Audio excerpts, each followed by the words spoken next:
All right, everybody, welcome back. This is On the Overlap. We might have to do a name change, actually, because in case you didn't know, Gary Neville now has a show called The Overlap, and that might be copyright infringement. But for the time being, BBC hasn't sent anything our way, so we are on The Overlap, and we are finally back.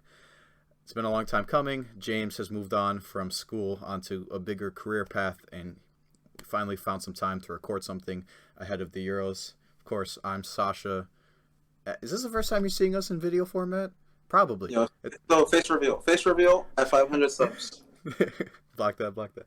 Nah, but it's good to be back. James, how you doing today, man?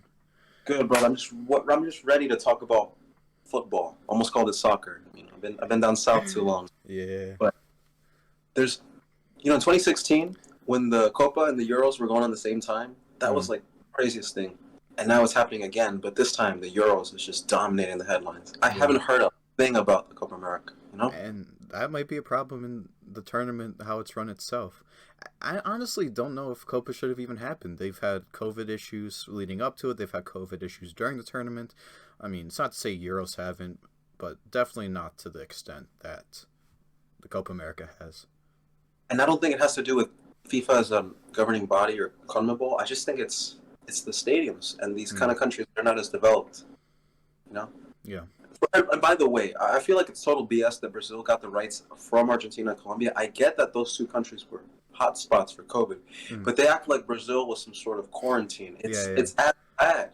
It's like I don't know how to explain it. It's like going from a 90-degree room to an 85-degree room and expecting it to be different. Yeah. It's not. It's also kind of crazy to see how in the Euros they're traveling all across Europe, literally from anywhere from Scotland to Azerbaijan, and then you have the complete opposite. Well, I mean, a few, right? Like Perisic missed the game against Croatia, Busquets missed the first few games, but it's nothing like to the level that we've seen in Copa. That might be an indictment of Copa itself, and that might be something to talk about after both tournaments have finished, because I just saw a tweet earlier today saying like the numbers for Euros are really high in the States. That's a good sign in terms of developing more football fans in the States, and also considering that all the games are being played in literally the middle of the workday. 12 p.m. for the early games, 3 p.m. for the secondary games. That's the middle of the workday. Almost all of the games have been on weekdays, and there's still tremendous amounts of draw to the game. So it's really something I'm glad to see as a football fan myself. Definitely. And I'm not gonna lie, like, it's during the work day because I never get to see them. I just glance at the work, and then by the end of it, full time. Yeah. But these games have been pretty nuts, and I know that your country's doing pretty good in this tournament. Yeah. So I mean, we were gonna just make this kind of like a Euro preview for the quarterfinals. We can talk about a couple of the games if you want, because I'm sure you have a few thoughts about the Spain game, and I have a few thoughts about the Ukraine game. I mean, if you want, you can. Here, let me just tell you this. Here's what I know about the Spain game. I watched the highlights. I wasn't able to watch the full game because I was at work. However, I was able to sneak my phone out during extra time, and the one goal I saw out of the 8 was Alvaro Morata's go-ahead goal, put Spain ahead 4-3, and as soon as I saw Morata score, I'm like, yeah, go to Twitter. Yeah, I missed a good game, because if Morata scores, it's probably a good game. But this is biased, but it's also the truth. Spain dominated the whole entire game, but that first goal from Croatia, generally, it would have been 3-0 Spain. If, ands, buts, a lot of excuses, I know, but Spain dominated the game. They went out. Same with France. France dominated the whole game, but Switzerland took their chances, especially the off. Switzerland had a penalty that they missed. They had a lot of chances, but they took them. Whereas France, they just, and Spain, man, this tournament is crazy. It can go either way. That's why I feel like you can get to the final and you just throw it all away with one mistake. And I don't know who's going to get there, but that's why we got this quarterfinal preview. Yeah. Okay. Before we go into that, I'm just going to say this, because I mean, I'm assuming the people who listen to this don't really follow us on Twitter, but people that don't know, ahead of the tournament, I put out these predictions. My 3 favorites to win the tournament were Germany, France, both of whom are knocked out, and England. And my dark horse was Denmark. You know, a lot of people thought Turkey was a dark horse. I saw through that BS, as should everyone else have. Unfortunate for the people who didn't, because they were very disappointed with the showing they put on during the Euros. But that being said, Denmark are still in it. England are still in it. And the team I said would disappoint the most was Spain. Spain's still in it. So I kind of have to swallow my words a bit. But that brings us into the first quarterfinal preview, which is Switzerland and Spain in St. Petersburg, Russia. So that's going to be the first quarterfinal. Do I think Spain will make me eat my words this game? No. Because if they do lose, then it's going to be disappointing to lose to Switzerland in the quarterfinals. And if they move on, they'll be facing Belgium or Italy in the semifinal. And I don't think that, given all the circumstances of the group of death, everything that happened, France got out, Germany got screwed with their draw. I won't feel too bad about Spain advancing because they had to do it in such extraordinary fashion against Croatia, 5-3 in extra time, obviously. Still, I think Spain will win, but with my gut, I'm gonna go Switzerland. Just because I don't know, man. Okay, I was in a shout out to the Front Three podcast. I was in their Spotify Green Room earlier, and yes, it's Spotify Green Room now. You've been gone that long; they went through a name change, James. It's no longer a locker room. But I was in their room earlier, and they were saying, not them. Someone was saying that Xherdan Shaqiri for Switzerland is like Leo Messi. Messi, yes, yeah. This guy's unbelievable. And do I think that'll be enough to work around the Spanish team? Yes. I like Switzerland a lot. I think just, going position by position, starting with goalkeeper, and we can even end there because I think that's going to be what's more decisive. The Switzerland goalkeeper in Jan Sommer is a lot better than whoever Spain can put out there. Even if they had the hair. It's just a world apart. Yeah. I mean, De Gea doesn't cut it anymore. Obviously, they've been playing Unai Simon, who had that terrible, terrible miscue to allow a goal against Croatia. And I don't know.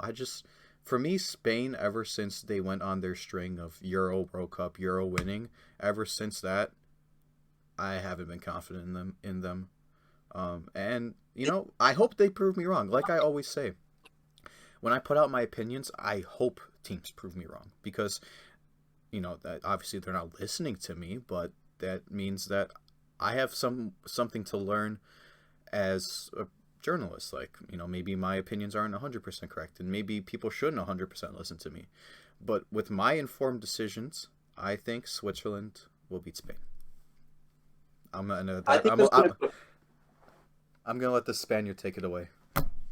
I think it's gonna be a 1-1 and go to penalties again. Mm-hmm. But believe it or not, I think Spain might win this one.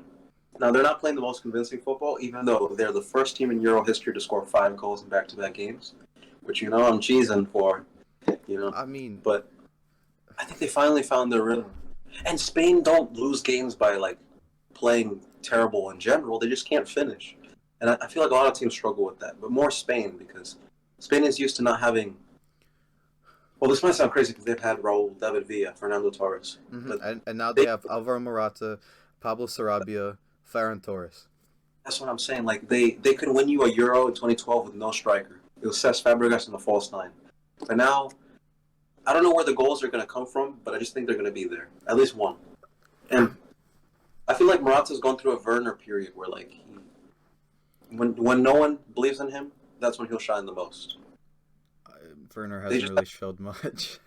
I love Werner, but he hasn't shown much. He scored a crucial goal.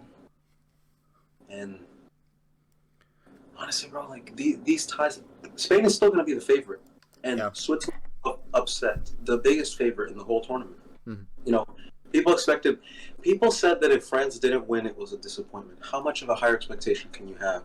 And they get knocked out of the first eliminated round. Mm-hmm. It was on penalties, and they did dominate the game. But if Switzerland can do that, then I understand that they can beat Spain. Mm-hmm. Here's my counterpoint to what you were saying, James. You said you think they'll be able. You don't know where their goals are going to come from, but you feel like they're going to finish somehow, like in the attacking third.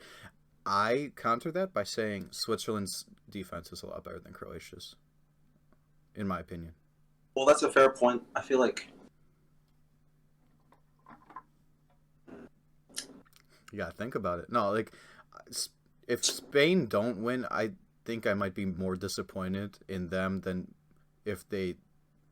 Because I said Spain would be the most disappointing team, but if they lose, I think I'd be more disappointed in them losing than in my prediction being true. You know what I'm trying to say, right? Dude, but Spain leaked a goal against Poland, and they just couldn't score against Olsen and Sweden in the group stages, right?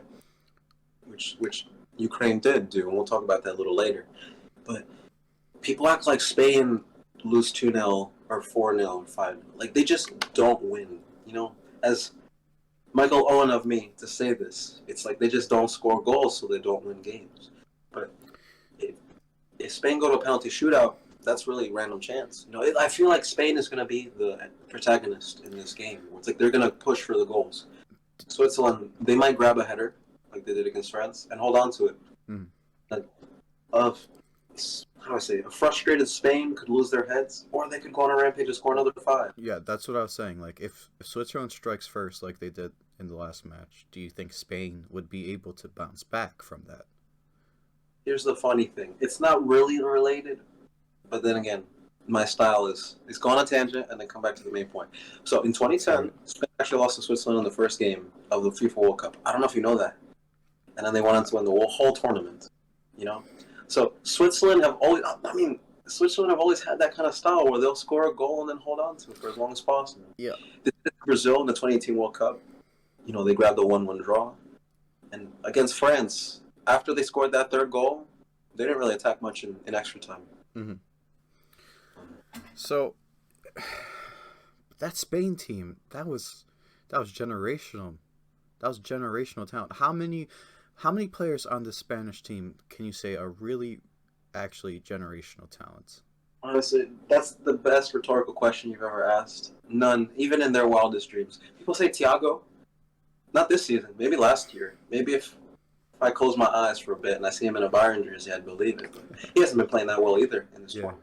Yeah.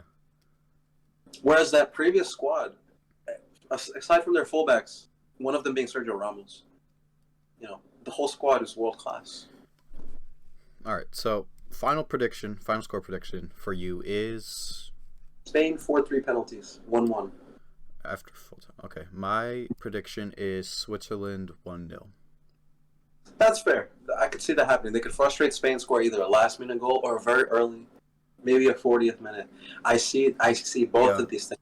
I see either a goal in the first 10 minutes for Switzerland or a goal in like the 5 minutes leading up to halftime. That's my premonition. That's what I see happening. And I'm not saying I'm a psychic, but I've been, other than the France defeat, I've been pretty spot on. Not to toot my own horn, but I've been pretty spot on with my prediction. I didn't post a video on my channel because my footage corrupted, but from what I said, I'm pretty spot on. You can take my word for it or you can't, but I will say Spain is dominant in victory and defeat. And that sounds very sketchy. Yeah. But what I mean is they'll dominate the ball, they'll generate a lot of chances, and whether they're taking that chance to go from 3-0 to 4-0 up, or they're losing 1-0, they'll generate chances. It's just they can't finish them, so it's so frustrating. Yeah, Spain can have the 70% possession if they want. For Switzerland, I'll take the 30% and the one goal. In the last decade, that system works. Simeone, Mourinho, even Leicester won a Premier League that way. They had 42% possession, they won the Premier League. That's unbelievable. And in the Euros, I think Portugal in the final, they soaked up so much pressure, and they won the game with like 40% possession.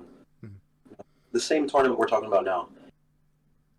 It wasn't the possession that won Spain games. It was the goals and then the possession annoying their opponent that won the games. But if you don't score, the possession means nothing. Mourinho said this. Guardiola has said this. I think Klopp may have not said this, but he can beat a Barcelona team at Anfield. I guess I'm getting off topic in classic James fashion. The point is, Spain's possession will only help them if they score. Yeah. Sounds Sherlock with me, but that's what it is. So we disagree on this one. It's not really surprising. I'm not necessarily against Spain. I'm just not as high on them as other people. James is a Spanish super fan, let's just say. And basically it's not surprising. One thing to note that you did tell me is where they are playing in St. Petersburg, Russia, of fame to Spanish national team recency. If you would care to explain, James. If not, just look up 2018 World Cup results. Anyways, moving on. What's up?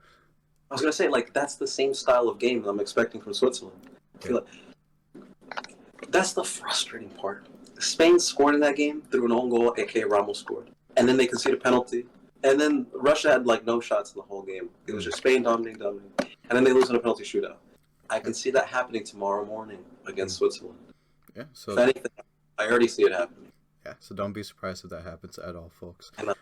Second game after that on Friday is Belgium-Italy in Munich. Probably the best game, at least on paper, of the four. Those are like two teams that people painted as their finalists, potentially. You know, oftentimes the winner will be from here. You know, in the 2018 World Cup, it was Belgium, France. One of those teams was going to win the tournament. Like, those were the two. And they didn't meet in the final because they met in the semis. Same with this situation. Belgium or Italy, a few injuries are the only thing that take away from this tie. Because, like, on paper, this is one of those dream matchups that you pay good money to go see. Yeah. And, like, for me, I was that way with England-Germany. I felt like the winner of that could go to the final very easily. But right now we're focusing on Belgium-Italy. Do you think, James, that it's going to be a repeat of what you just mentioned? No, like what you just mentioned. Belgium have a great chance to win a tournament. They have a generational team, and they just lose. They lose before they're able to make the final. Or do you think Belgium will prevail and have pretty easy game for them, in my opinion, next game? It's attack against defense, though. That's the one problem. Like, Italy might change their whole style and just soak up the pressure from Belgium. I don't know what to expect here. Because these two teams actually faced in the last Euro, and Italy beat them 2-0 very easily. Not a problem. This Belgium I'd say, is slightly worse, if that's even possible. And is this Italy better or worse than 2016? Much better. It's not even that Italy overachieved, and this Italy, if they don't get to the semis at least, they didn't win this game, you know, they underachieved. Plus, they're unbeaten for how many games? You know, I think they're on like a 13-game winning streak. Something like that.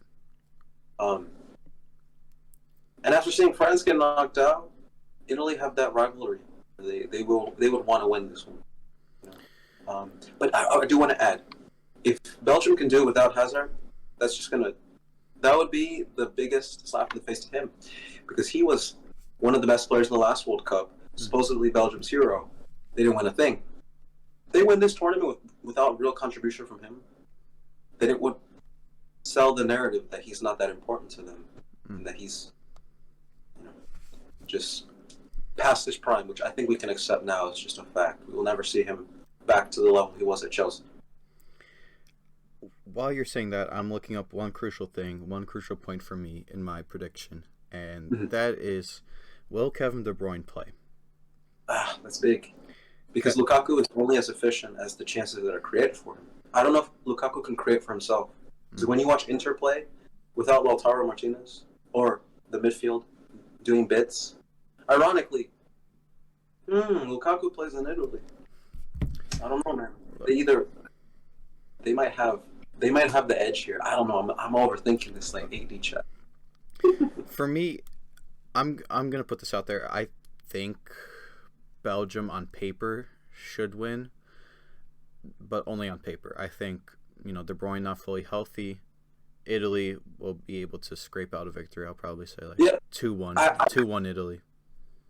That's giving them a lot of credit. I think Italy would be they all go for the 1-0, and they can do it. Italy have not conceded this year. Oh no, they have. They conceded against Austria, but it was an insignificant goal. But Italy, for the most part, the thing with Italy is they've had just such an easy path. This is like their actual first challenge.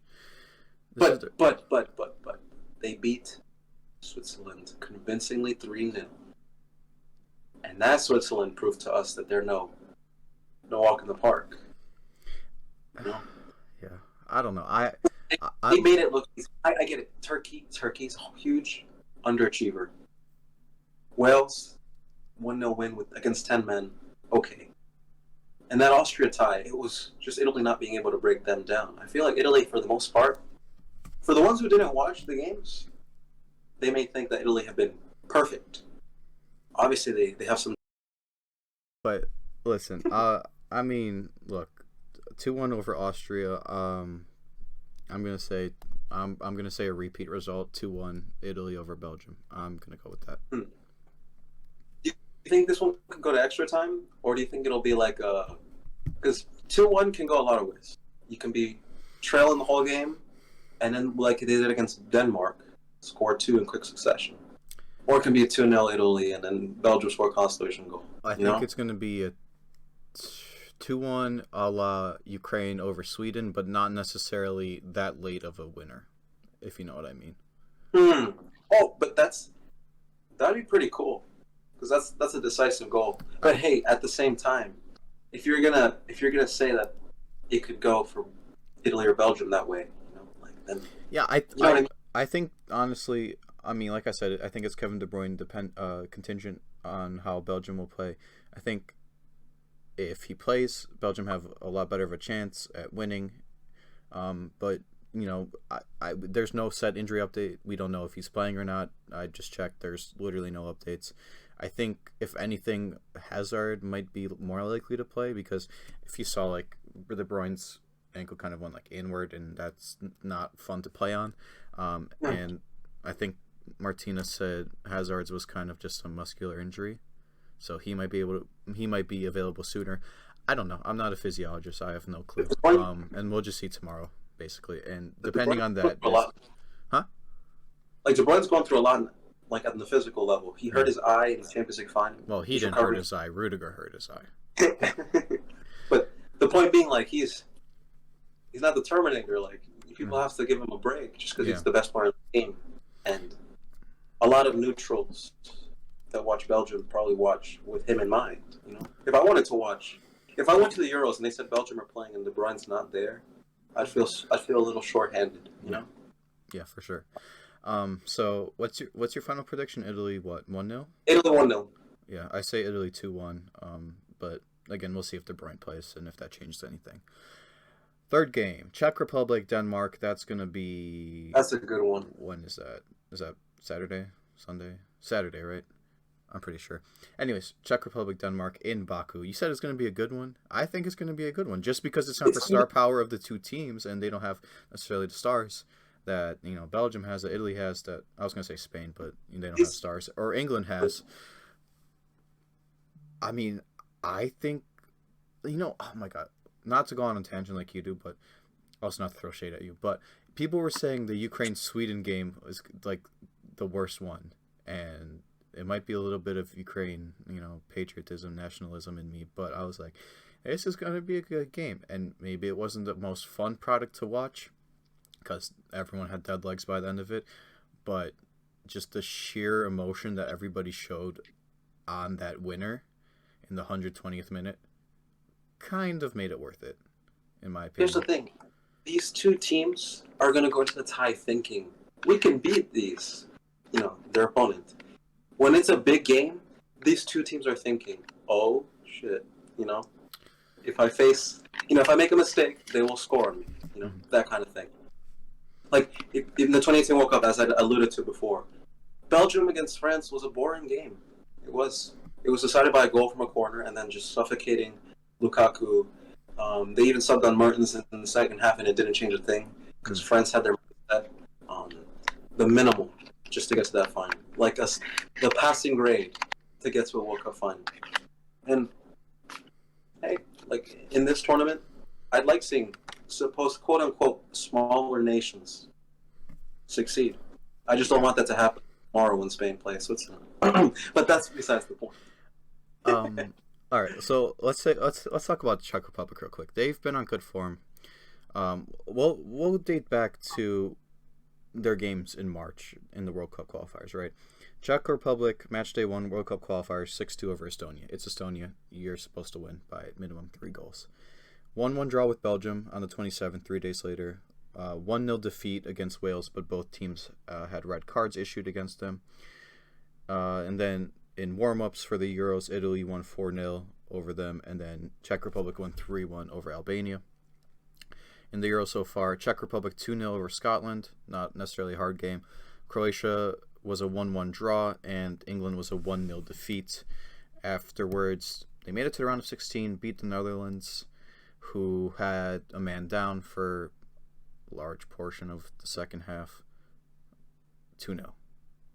Now they face Denmark. Honestly, this is like an intangible thing that you can't really put on a FIFA card, but they're playing with heart for a reason.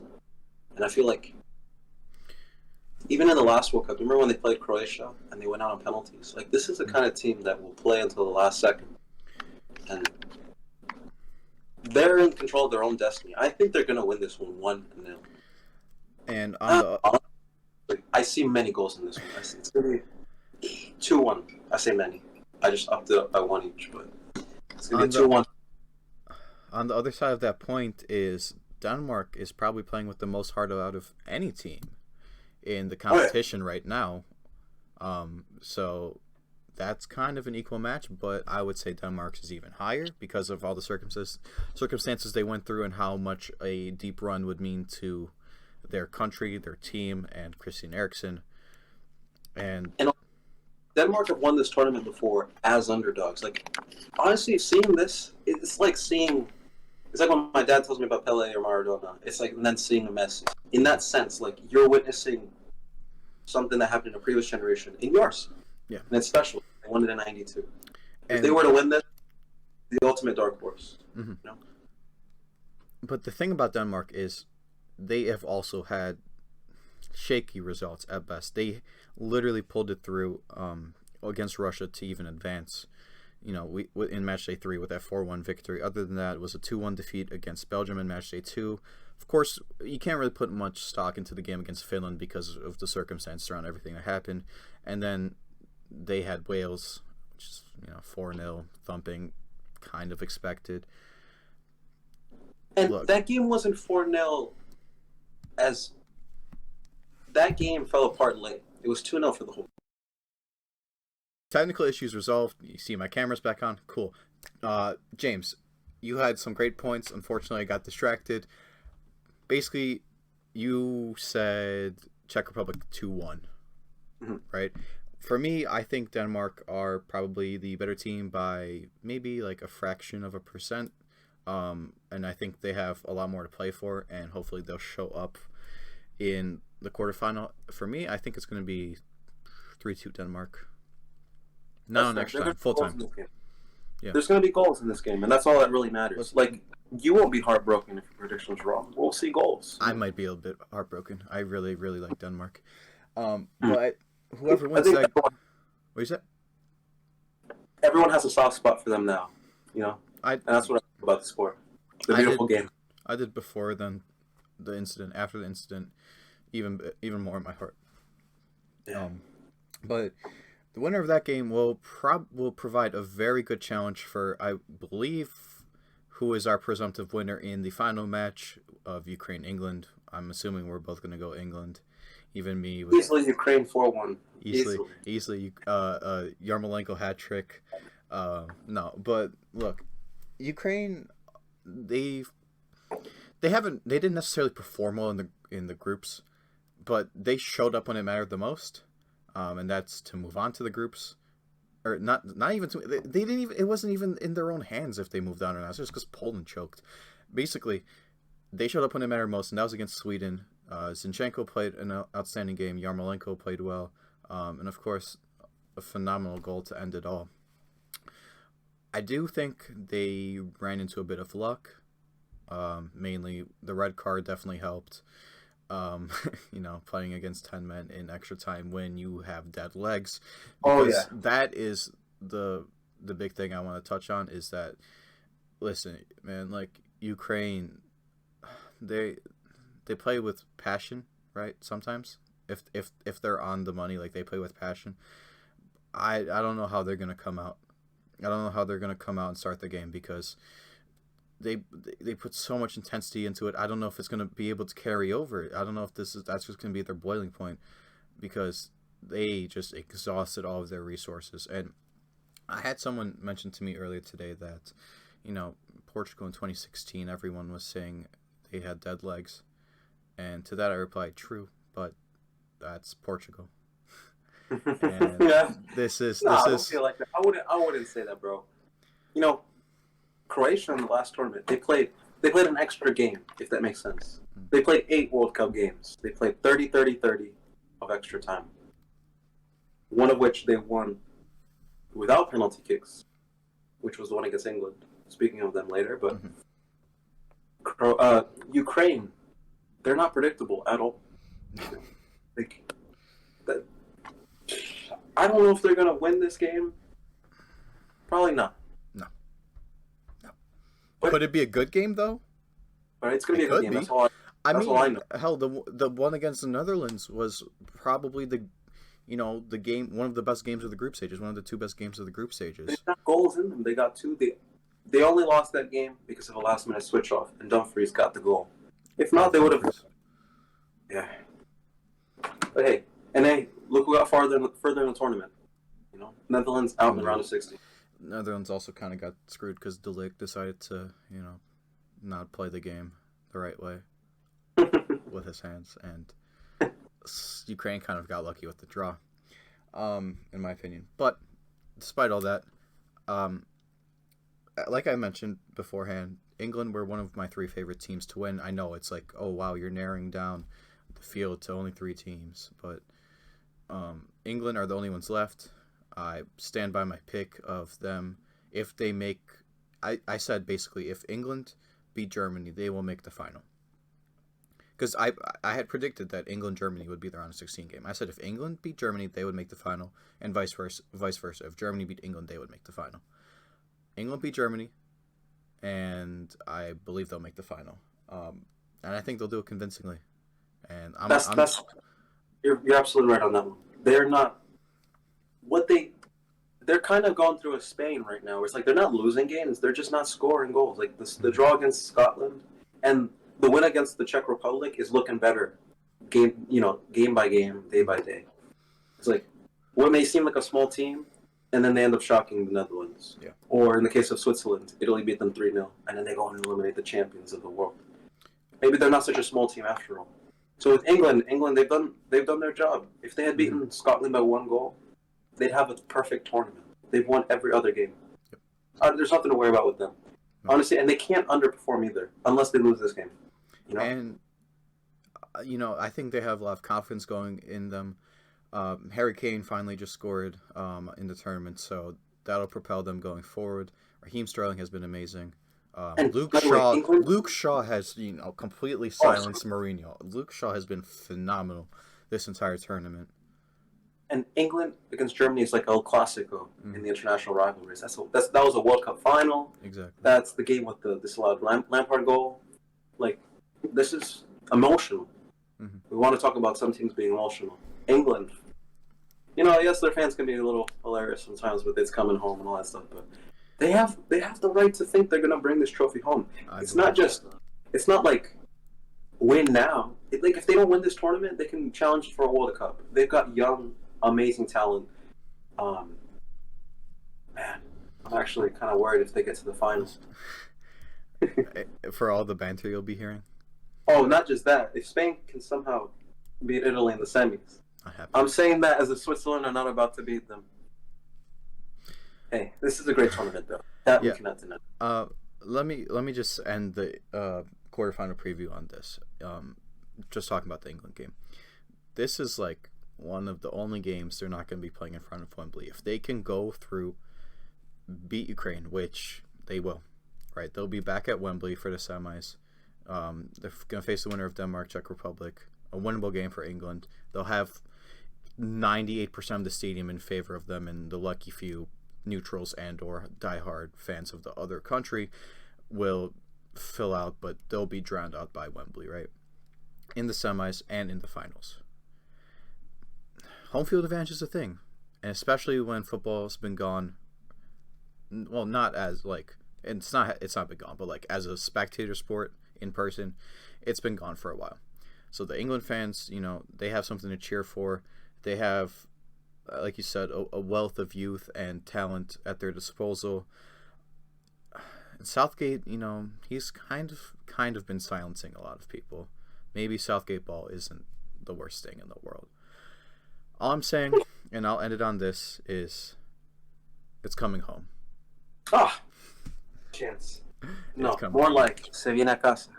Don't know what that means because I don't speak Spanish above a 6th grade level. It's coming home, but in Spanish, if you know what I'm saying. Oh, well. Next thing you know, Shaqiri, hat-trick, Ballon d'Or. Listen. I wouldn't be surprised, bro, honestly. These quarterfinals, we could easily be talking out of our, what's, and it would be perfectly acceptable because that's what football is all about, But as long as we see goals, because if I see 4 0-0 draws and penalty shootouts, I don't know, bro. I don't know. After what was it, 14 goals in one day, 3-3, and then 5-3. Mm-hmm. We need more. Like the whole football world is watching this tournament. Even like non-football fans are clicking these highlights to watch, and it's a good presentation of football to the non-football lover. So what better way than for Spain to win the whole thing? All right. So final score prediction for Ukraine-England for you is 2-0 England. 4-1 England. You want to go over? I wish I wrote down what we said for our scores. I was gonna say, do you want to go over them quick? Yeah. Switzerland, Spain. You said Spain. What? 1-1 penalties. You said 1-1 penalties. I said Switzerland. 1-0. You said. I said Switzerland 1-0. Belgium, Italy. You said Italy 1-0. I said Italy 2-1. Czech Republic, Denmark. You said Czech Republic 2, Denmark 1. I said Denmark. I think I said Denmark 2, Czech Republic 1. Something that like can go either way. I feel like the Czechs have played harder teams. And Ukraine, you said 2-0 England, and I said 4-1 England. We'll see what happens. It's going to be. You're playing devil's advocate because if it's like a pessimist can't be disappointed. That's the funniest phrase, but it's true. If England win 5-0, you'll be like, hey, I predicted a destruction. If Ukraine win. If Ukraine win, you act like I'm going to be upset. And then, how do you say it's coming home in Ukrainian? Don't know. With that being said, what? But they've overachieved. The same way like Iceland did in the last Euros, Ukraine have overachieved, bro. They're in a quarterfinal of a Euro. Oh man, when you got Germany aren't there, Portugal aren't there. Listen, when you have Ukrainian Messi, Yarmolenko, you got the world in front of you. Everything is possible. Yeah. Everything is possible. But look, that's been our quarterfinal preview. We'll be back with a quarterfinal recap and semifinal preview. James, I appreciate you taking your time out your busy day. As always, brother. Hey, if you made it this far, you might as well leave a like and comment and help us, and follow us on Twitter. And be sure to keep up with all our social media. When we blow up. Listen, it's just a joy to be making these videos again and to be talking again. Always. Always, guys. And without your support, impossible. So you guys, take care. Stay tuned.